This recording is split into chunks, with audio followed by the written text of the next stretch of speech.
Hello everyone, जय मसी, नमस्ते सबैजनालाई। सबैजना आरामै हुनुहुन्छ होला, सन्चै हुनुहुन्छ होला भन्ने आशा गर्दछु। अनि म पनि ठिक छु, आरामै छु। आफ्टर लङ टाइम मैले आज भ्लग लिएर आएको छु हैन। मैले लास्ट टाइम कहिले बनाएको थिएँ भने न्यू इयरको दिन हाम्रो चर्चमा प्रोग्राम थियो, त्यो बेलामा बनाएको थिएँ। त्यसपछि बनाएको थिएँ हैन। आज अनि घरमै छु, आज बिदा नि त, त्यही भएर मैले चाहिँ आज दिउँसभरि के गर्छु देखाइदिउँ न त भनेर मैले भ्लग बनाउन थालेकी छु। आज चाहिँ मैले अझ बिहानैदेखिबाट बनाउँछु भन्थेँ हैन।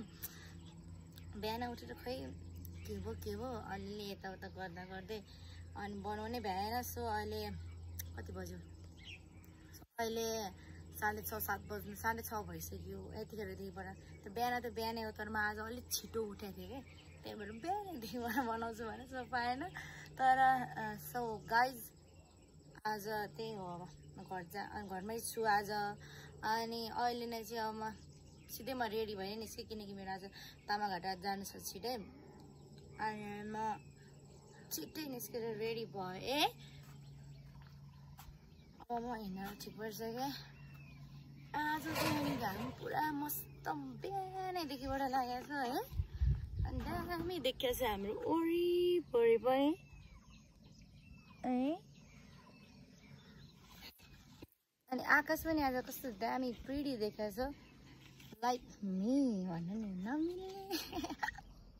ए हो अब भन्नुपर्दा होइन। अब म यहाँबाट अटोमा जाने हो, बाटोतिर बनाउँदैन। अब भ्याएँ भने तामाघाटतिर पनि बनाउँछु, भ्याएन भने सिधै घर आएर भेटौँलाई।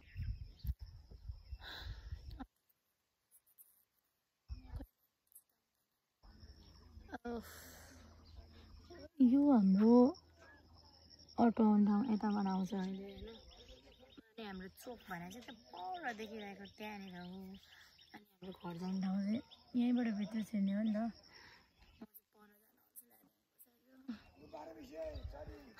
सो अब अटो कतिखेर आउँछ भने। A few moments later. म तामाघाटबाट फर्किएँ। अहिले घाम लागिरहेछ यस्तो मजाको। छाता नि छैन, मेरो भएको छाता नि भाँचियो। तेरिका नि अब घर आइपुग्यो। अब खानासाना खानु पर्छ चट्टो लाएर होइन।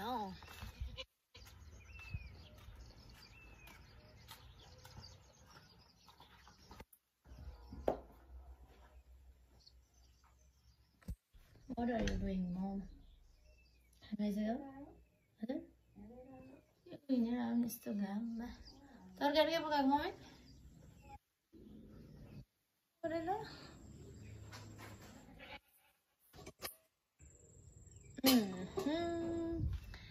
ए नि ल है, लास्टै भोक लागिरहेको छ है मलाई चाहिँ होइन। खाएँ ल भन्न चाहिँ बिर्सेछ हौ। ल म उताबाट आएर लुगा फेरेर दिउँसा बसेर सुतेर सबै कुरा गरेर अहिले बेलुकाखेरि भयो। आज दिउँसो त फेरि के साह्रो चाहिँ गर्मी भएको हौ। हुन पनि बाफ रे नि त। अब हुन त अघि पछि अब स्कुल हुन्थ्यो नि त, अनि भित्रको भित्रै हुन्थ्यो, फ्यान चलाएको हुन्थ्यो। अनि घरमा बस्दा त आज त मेरी बाबु नि त हुँदा फेरि तामाघाटमा हेरी हाम्रो यहाँ खटरमा अलिकति बढी गर्मी हुन्छ होइन। सो अहिले चाहिँ अनि म बेलुकाखेरि भइसक्यो, अहिले त बेलुकै भइसक्यो, 5 बज्नु थालिसक्यो। अनि यतिखेर चाहिँ हाम्रो मकै गोडिसकेको छैन कि, अनि मकै गोड्न आएको छु म बारीमा। अनि मेरो रूप त के साह्रो गजबको देखेको त मम्मी यस्तो। यहाँ भन्नु न, बिहान त कस्तो राम्रो देखेको थियो। बिहानको भिडियोमा र अहिलेको भिडियोमा अब यस्तो हेर्दाखेरि चाहिँ यो त मेरो यो लुगाको कलरले नि होला कि है। बिहानकोमा त कस्तो चिटिक्क परे राम्रो देखेको थियो, अहिले त छ्या कस्तो देखेको। अब हुन त म राम्रो त राम्रै छु होइन। अनि हाम्रो यतातिर पछाडि चाहिँ कस्तो दामी देखेको छ है मम्मी, हेर्नु न। यहाँ त किन केही रोपिरहेको रहेछ त हौ, पोहोर त भिन्डी रोपेको थियो नि।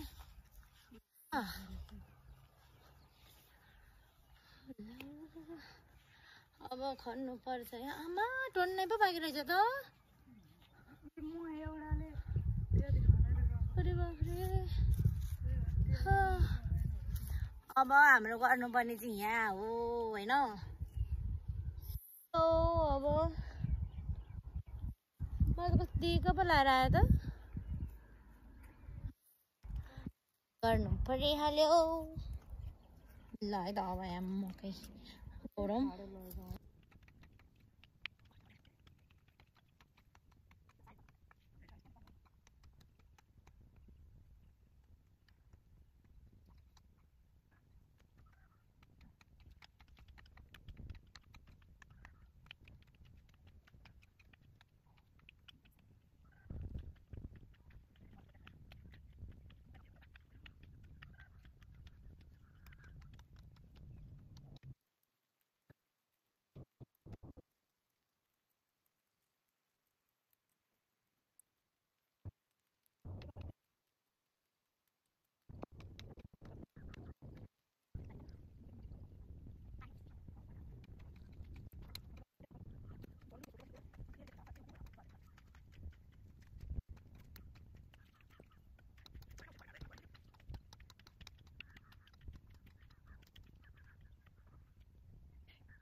बेर खन्यो भने जस्तो लाग्थ्यो त कस्तो थोरै मात्रै खनिसकेछ हो तर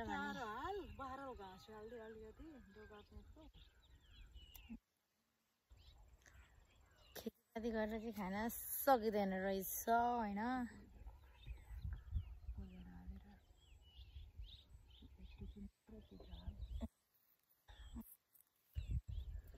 अब म चाहिँ जाने अब किनकि अब खाना पकाउनु पर्यो घरको धन्ना म गर्छु गर्नु छ अनि म चाहिँ कस्तो थाको फिल भयो साह्रै नै के भन्नु अब हातले मेरो लास्टै नै अनि खुट्टा पनि दुखेको फिल भयो अब घर जाने त्यसपछि घर गएर धन्ना साली गरेर बेलुकाको अनि खानु बाख्रालाई घाँस त हाल्नै पर्यो होइन तर म यहाँ बाहिरैबाट हाल्दैछु लाउ केटाकेटी हो खाऊ आज त पुरा पानी पर्नु पर्यो भने अलिक छिट्टै परोस् होइन भोलि बिहानखेरि चाहिँ नपरोस् क्या खाऊ पुरा पानी पर्ला जस्तो भयो त हो अहिले त माई गड अर्कोलाई यहाँ चारो दिनु छ त्यसपछि खाना पकाउन थाल्यो अब चाहिँ म सिधै गरेर एकैचोटि अब बनाउने टाइममा बनायो भने बनाइ नभए एकैचोटि बेलुका है तर खाना यता रेडी हुँदैछ दाल भात पाक्दैछ तरकारीको लागि सबै कुरा रेडी भइसक्यो अब पकाउनु बाँकी अनि म खाँदैछु यता काँक्रो अब आजको मेरो दिन चाहिँ यसरी नै बित्यो बिहान उठेदेखिबाट बेलुकासम्म मैले चाहिँ आफ्नो दिन यसरी बिताएँ भने तपाईहरुले चाहिँ आफ्नो दिन कसरी बिताउनु भयो अनि